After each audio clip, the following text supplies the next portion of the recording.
I know it's been a little bit, but we are back talking about the 2025 NFL Draft on today's show. Tom Downey here. ESPN recently posting a new 2025 mock draft from Matt Miller. We'll break that down, which I thought was pretty interesting. Before we get there, we are entering something we haven't seen in over a decade. The return of a college football video game, thank goodness.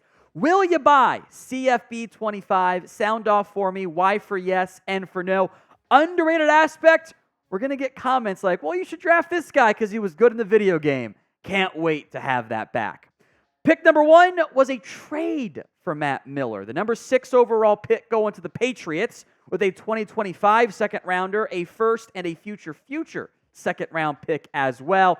The argument was it was similar to the DJ Moore trade, which of course it is not because, you know, that the didn't include a player as part of this deal, so I don't really think that's fair comparison, but I think the overall value is right. You come up to number 1 for one main reason in particular. You're going after a quarterback. Carson Beck was the pick here for Matt Miller, by Matt Miller for the Giants.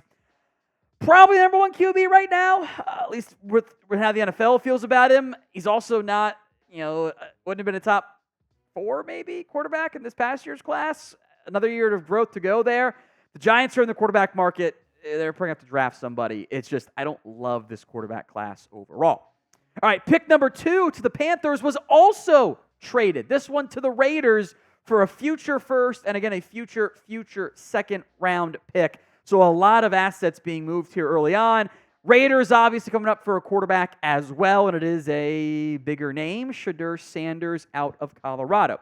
I like what Sanders offers. I think he is a really good college quarterback with an intriguing NFL future. I think you got to win a lot more games, have more success, not hold the ball as long to really be worthy of the number 2 overall pick. ESPN is going to push him hard to the extent that he's probably going to be viewed as overrated from a national perspective. How do you feel Shedeur Sanders is currently rated in terms of, like, we'll call it big media, right? O for he's overrated, U for he's underrated, P for he is properly rated. It is the pinned comment on today's video, so if the ad comes on YouTube, take advantage of it. Head down there and let me know. Number 3, Will Johnson out of Michigan. This is maybe the best player available argument. I don't know if Denver needs another corner when you've got Patrick Surtain too, but I think Johnson is a superstar caliber player, so I get the angle there. Left tackle might be a bigger need, but we've got a lot of time to see how that all ends up playing out. Number 4, Tennessee takes Tennessee's James Pierce Jr. Not often that ends up happening. Pair him opposite Harold Landry. Okay. I do wonder if edge is their biggest need, but I think Pierce is an awesome football player and worthy of a top 5 pick as it sits right now. Love this pick for the Washington Commanders at number 5, Kelvin Banks Jr. Maybe it's Will Campbell, who actually goes number 6 overall here to the Patriots, and we'll group these 2 guys together. This could end up being a Penei Sewell, Rashawn Slater type of conversation. Not the best arm length for either guy, I think, necessarily either. But you're filling massive needs and protecting your franchise quarterback. That makes sense for both of those teams. Number 7 is Mason Graham, the defensive tackle out of Michigan. Don't sleep on his teammate Kenneth Grant either. Defensive tackle is a big need for Michigan. I think Graham is worthy of being in the top 10 conversation. So 3 straight picks in a row I like. And I'm on board with the number 8 pick, too. Luther Burden. The Panthers here take him to give a legitimate number 1 wide receiver. Now, look, you're adding Xavier Legette into this conversation again here, which you're adding a lot of assets to make Bryce Young great. I think that makes sense. And I think Burden is going to be the top receiver taken, depending on where you count Travis Hunter. Is he a wide receiver? Is he a corner? I think he can do both. Now, I do wonder if you want him to specialize at one spot to make him the best version of himself. And I would argue maybe corner is the spot to go with because there's a little bit harder to find top-end corners. I think it is to find, number 1 caliber receivers. Played more snaps on defense. He's an awesome football player. I think corner's a huge need for Arizona. I think you should go top 10. Quinn Ewers is the pick here by the Saints at number 10. The raw talent is there, but the deep ball accuracy is terrible. There are times it looks fantastic, but it's really inconsistent. The footwork I can't stand. The raw talent's there. It has to be developed properly. If he takes a step forward like I think he can, he'll be worthy of the top 10 conversation. But it's a big, big projection. Tetairoa McMillan out of Arizona is a giant human being with a great catch radius. Got to add some more mass. He's a fun football player. I think top 12 is a fine conversation for him. Adding him with a team that has Tyler Lockett and DK Metcalf and Jackson Smith in Jigba is not the route I probably would have gone. My biggest issue with this mock draft is here at number 12. And we will label the position designation as ESPN does it. Matt Miller's got Harold Perkins as an edge rusher, saying he's going to move back to edge in new defensive coordinator Blake Baker's scheme, which by all accounts is not actually the plan.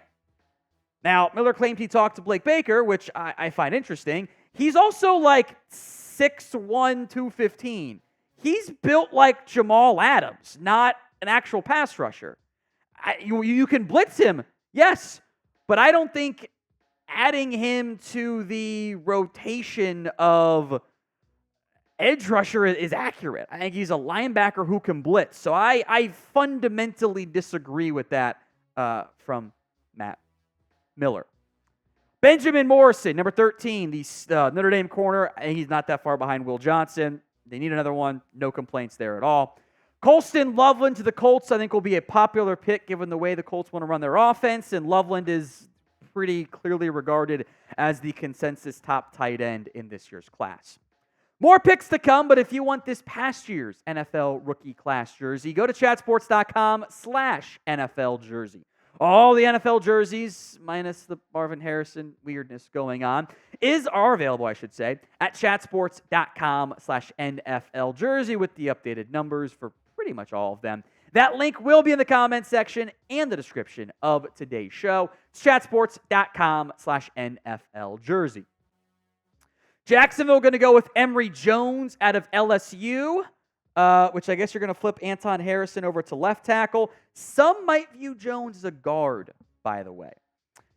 Browns at 16 take Abdul Carter out of Penn State. Okay, it's fine.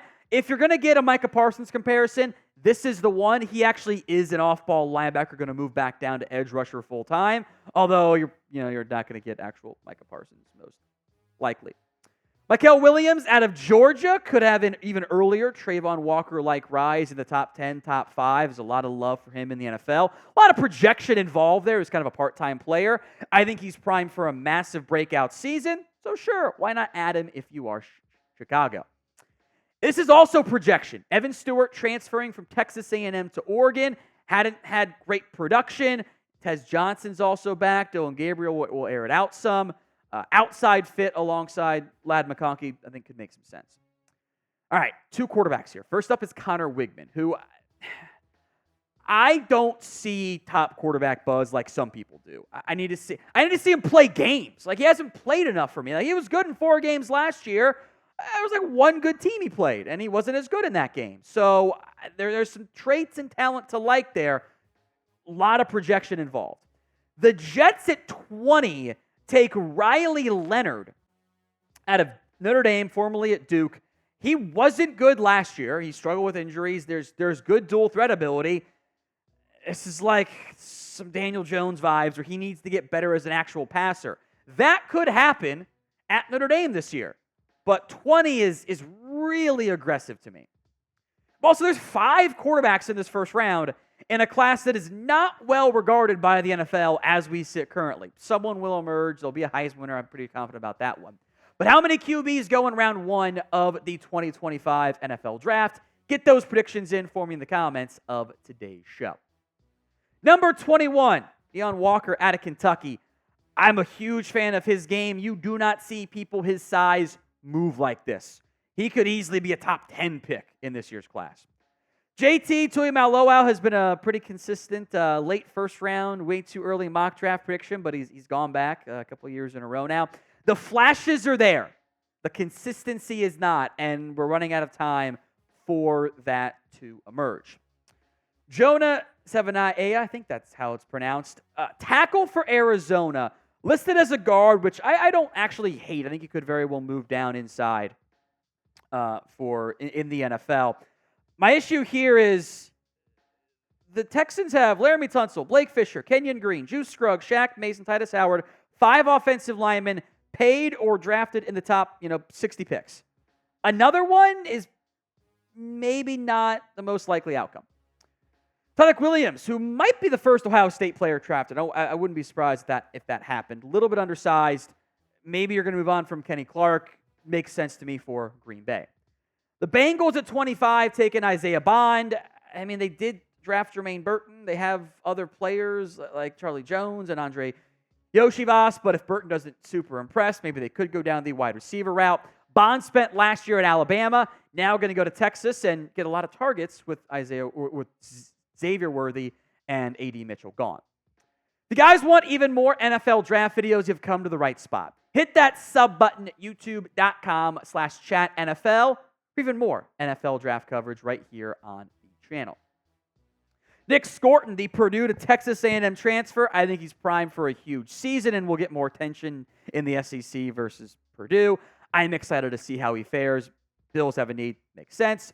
I think you're going to see a lot of insert running back pick to 27 or wherever the Cowboys are picking. Quinshawn Judkins. Well, they'll do the Zeke comp, even though it's not necessarily fair. Ole Miss to Ohio State transfer wasn't as efficient last year. I bet that bounces back up behind a good offensive line, and he'll split some time with Travion Henderson. The Eagles don't normally go safety early, but Malachi Starks is really good, and I think the consensus top safety, so I wouldn't complain about that one at all. The Ravens could actually use another guard, and Tyler Booker, as an SEC player who the Ravens love taking SEC boys early, I think it makes sense. The Lions, Emeka Egbuka, who I think actually fits decently. Maybe you want just a bigger guy with to pair Jamison Williams and Amon-Ra St. Brown.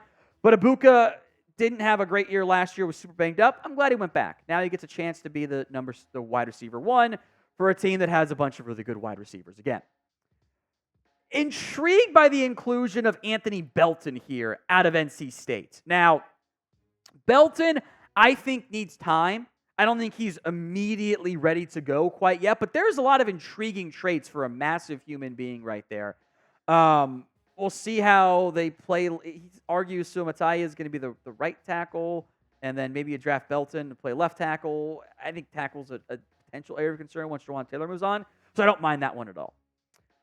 Ajani Cornelius out of Oregon, and I would maybe argue Josh Connolly's the better one of the two Oregon linemen, but they're both pretty damn good.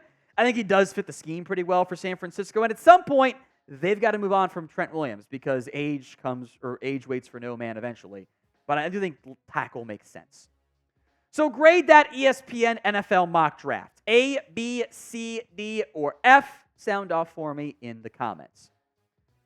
A couple other offensive linemen I want to mention here briefly. Ernest Green out of Georgia, might be a guard, although he's playing left tackle for Georgia, was the reason why Mary Smith stayed on the right side. Kenneth Grant should not be slept on, although I think other people are out there in media. I think I've heard good word from an NFL team about him. Princely Uman Mielen is a sleeper. I thought he could have turned pro and been a top 70, if not higher, pick out of Florida. Now going to Ole Miss. 2 corners I like, Denzel Burke and Tacario Davis out of Ohio State and Arizona, respectively.